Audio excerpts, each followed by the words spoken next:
Hi, how are you? Okay, so, excuse me, my baby is sleeping and I'm on a tear. So, Medicare for all. Why wouldn't that idea work?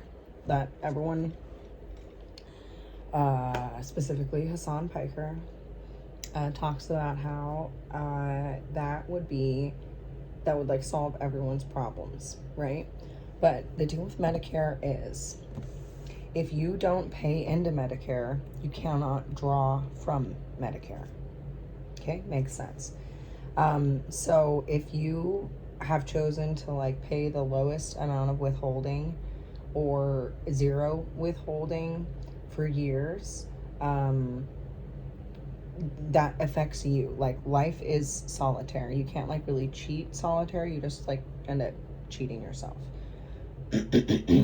So I learned this early on. I worked with waiters. I talked to waiters, and they explained to me, because a lot of waiters will pay more in taxes so that they get more back when they pay their taxes in that tax time, right? And to me, it didn't make sense. I was like just starting off. I wanted to have as much of my money as possible, and then when it came time for tax time, I had to pay, and I was like, what? This like doesn't make sense. I wasn't very good at budgeting. I didn't know like how to create daily expenses, or like what my daily expenses were, or how to like stay under budget or anything like that. So I was really frustrated the first time that I paid taxes, because I owed money, and having to come up with like, $700 for taxes was just like, oh my God. So from that moment on, I was very committed to overpaying in taxes. I would usually request like the highest amount, so that I was guaranteed to get a tax return when the time came for me to file taxes. So I started thinking about that concept more when I would talk to other waiters, and they said that, they cautioned me against taking too little in tax, because later on I would need that money from Social Security. So that's what kind of got me thinking. So I was like, okay, so if I pay more taxes whenever I can, that means that later on, if and when I need to use Social Security, I will have money in there for me. And that ended up being true. So I don't really like, I don't know how to talk about this without making it personal, but it is Medicare, and your Medicare coverage is like a bank or an insurance, or like insurance. You can only draw out what you have put in. So if you have $200 in the account, that's all you get, right? But if you have more than that, then you are allowed to take what you've put in. So I would caution any young person, although it might seem crazy to you now, you're like, oh my gosh, I'm supposed to be living on even less, I can barely make it. I think that you can, because here's what we're going to do together right now. I'm all over the place with my content that I want to create. I really want to focus on putting out my reading videos, which I'm going to go sit and do that, and yoga, which hopefully I'll be able to just make 15 minutes of time before I go to bed to do that tonight. Goal. Yeah,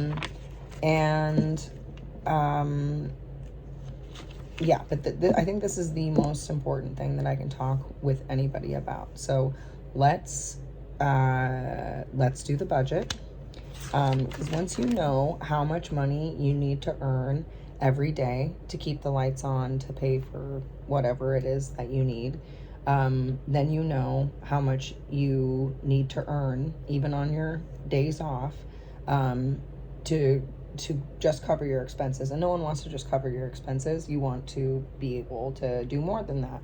So it was a really big struggle for me when I made that change, because again, I was still figuring out how to live life. When you're young, people tell you what to do and you're like, oh, you don't know what you're talking about, and you just kind of try to wing it. And now there's all these different options. You can finance things and pay for things later, and that just will get you absolutely like wonky, upside down. So anyway, the point that I'm trying to make is that when I first started trying to live beneath my means, I found it really difficult until I sat down and budgeted everything out. And for those first couple months, all of these things that I viewed as a necessity, and then I might have written down in a column under, what I viewed as a necessity, changed to more of a want. And I think that will happen for most people when you really sit down and budget and you're like, oh, I'm spending money on something that's a ready to eat product or a skincare product that only has like a very small amount of an active ingredient. I could just buy the active ingredient instead, substitutions like that. But the main point that I'm trying to make about like living beneath your means and like first paying taxes is that it was very difficult for me to figure out what I was spending money on and how to spend less money and how to make more of it. So yeah, all the waiters at the time told me that, and they warned me, like, it will be difficult because you're going to be paying a lot more in taxes, but you will directly benefit from this later on. So you just have to think that this is a sacrifice that you're making now for your future self. And I love that. Like, I always use that.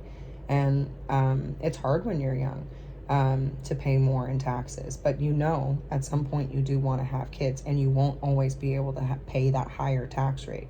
But if you have roommates, if you can offset your costs any way that you can, riding the bus, letting people use your car with like Turo. I don't know if that's a thing out on the East Coast.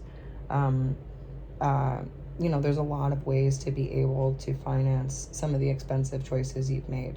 But so yeah, I can't write back. Well, I can't write backwards. So let's see if I can just like pull this together really quick.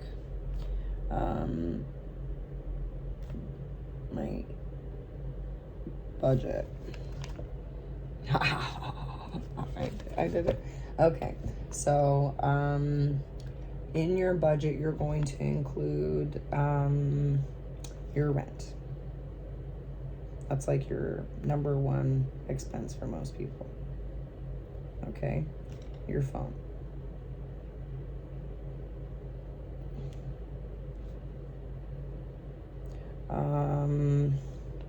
Your car.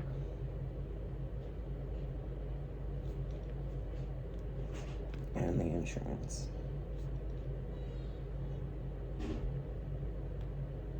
This is going to be interesting.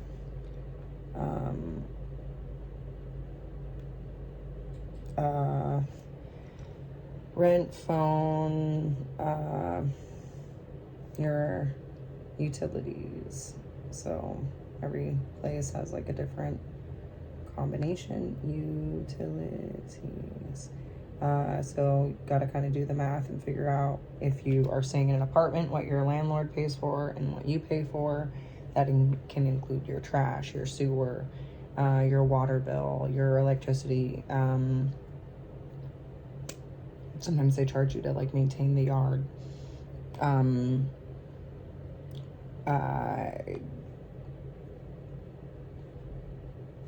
Car insurance, and then let's do gas.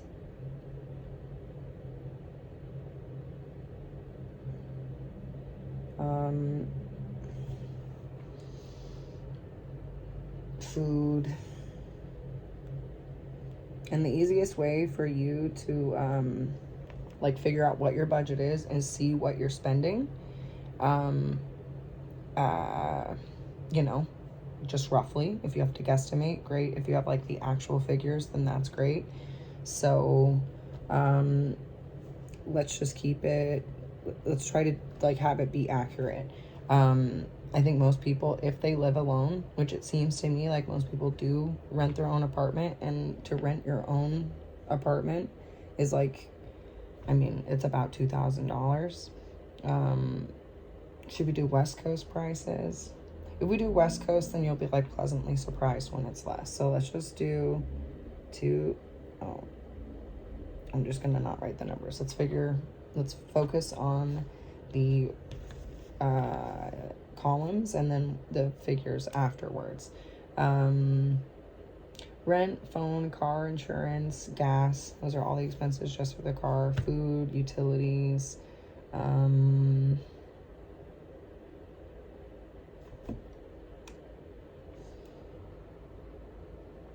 What others? Anyway, so you just you write down all of your expenses, what the cost of everything is, and then you take that number. So say, like here, I that's what I've been writing. Rent, utilities, phone, food, car, insurance, gas.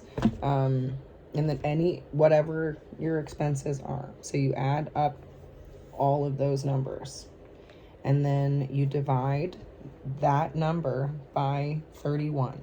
And then from there, you get the dollar amount that you need to earn every day of the month to cover your expenses.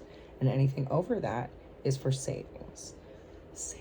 Because you always need savings. It's always good to have at least, a rainy day fund of money for you to be able to buy a car if you need to take a flight if you need to. This is advice that I got from a guy that I worked with that was from Canada. And he was like, you always need to have at least $5,000 on hand. Always, somewhere. Got to have at least $5,000. And I thought that was a shocking amount of money to be able to, just have on hand. But once I got good at budgeting and realizing, anything over what I'm supposed to spend, I need to save. I need to keep that for a rainy day. I don't need to spend it. There's a lot of non-essential purchases that I see people make. You don't need to buy clothes every month. You don't need to buy body care stuff every month. I'll try to go as long as I can and stretch stuff out. The cool thing about a subscription purchase like Birchbox or Ipsy, Ipsy just sent too much. I got too much, but they just send you the things so you don't spend the time going out and collecting them. So I do really enjoy that aspect. I do want to figure that into my budget. After the holidays are over, I guess, or maybe hopefully this next month before the holidays kick in, because that's a really nice gift.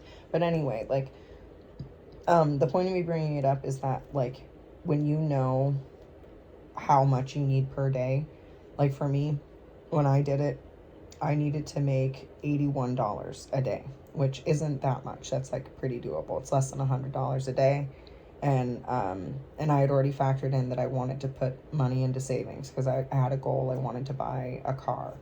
And I wanted to buy a bunch of musical equipment, actually. That was my goal at the time because I had just got a car. So I was figuring out how to make money and save it and, be a waiter and how to live life. So anyway, I'm going to try to wrap this up. This will help you. And then you put anything else that you feel is essential here, add everything up, divide it by 31, and you got your budget.